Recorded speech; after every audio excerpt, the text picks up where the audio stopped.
day everyone. I am going to discuss the design of database schema WAPOS system that includes the payroll monitoring for employees. So let's go. So, I have here the database schema, which consists of employee table, sales table, product table, inventory table, payroll table, and shift table.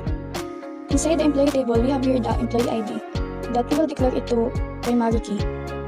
Then next, the information of the employee, which are the first name, last name, and its position, and the date that it is hired, and its hourly rate.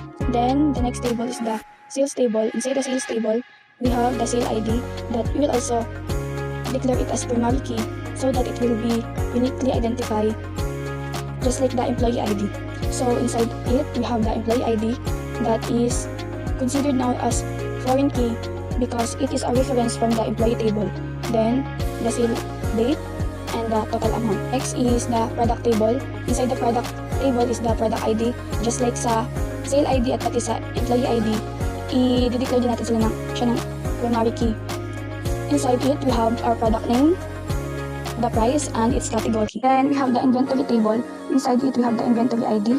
Just like the ID from the previous table, we will also declare it as primary key. So inside it, we have the product ID, which is now considered as foreign key. The next is the quantity in stock. After that, we have the sale item table. Inside it, we have the sale ID, which is composite primary key and foreign key, and reference siya sa sale table which is yung sale ID ng sale table. The next is the product ID, which is considered as composite primary key and foreign key kasi reference siya sa product table, which is yung product ID. Next is quantity. Next table is the payroll table. Inside it, we have the payroll ID, and like what I said, just like the other IDs from other tables, we will also declare it as primary key. Yung payroll table is magiging connected na siya sa employee ID, so we have here the employee ID, which is considered as foreign key. Next is the pay period start, pay period end, and hours work, and total pay. Then, lastly is the shift table. Inside it, we have the shift ID, and we will also declare it as the primary key, so it can be uniquely identified. Then, connected dito sa employee table. That's why nandyan siya, nakapalog dito ang employee ID. Then, shift start, shift end, and yung employee ID is considered na siya as foreign key. So, to understand it better, we will proceed to database diagram. Our first table is the employee table. Inside it, in the first column, we have the data type that has been declared. The second column is the name, column name. Then, the third column is the keys that has been declared. So, the employee ID is considered as the primary key, and it is connected to payroll table, shift table, and the sale table. Our first table is the employee table that holds the employee information with the employee ID that is declared as the primary key.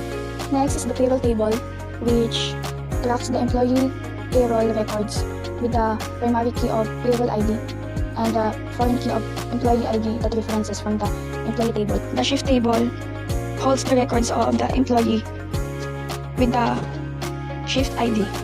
The sale table records the sales and transactions with the sale ID as the primary key, and it is the reference from the sale table through employee ID that is declared as foreign key. Then the product table, which holds the product information, and it is connected to sale item table and the inventory table.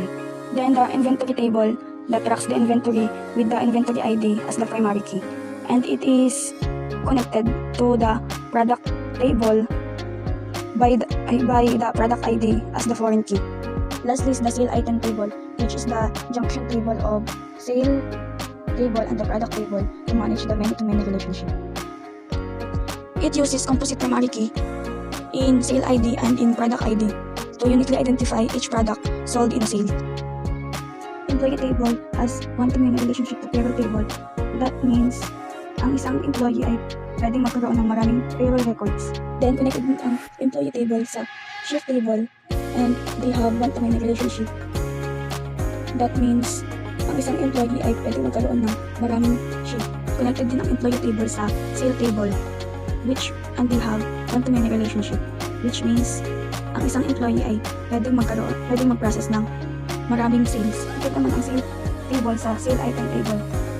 And they have one-to-many relationship. That means, sa isang sale, pwedeng maraming products na mabenta. Also, connected naman ang product table sa sale item table and they have one-to-many relationship.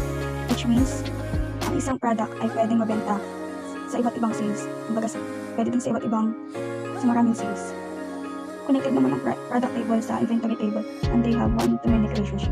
Which means, ang isang product ay may isang inventory record lamang. So, let's proceed to the MySQL script.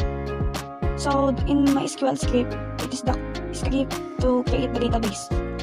So, in creating the employee table, we will declare the employee ID as primary key like what we said earlier.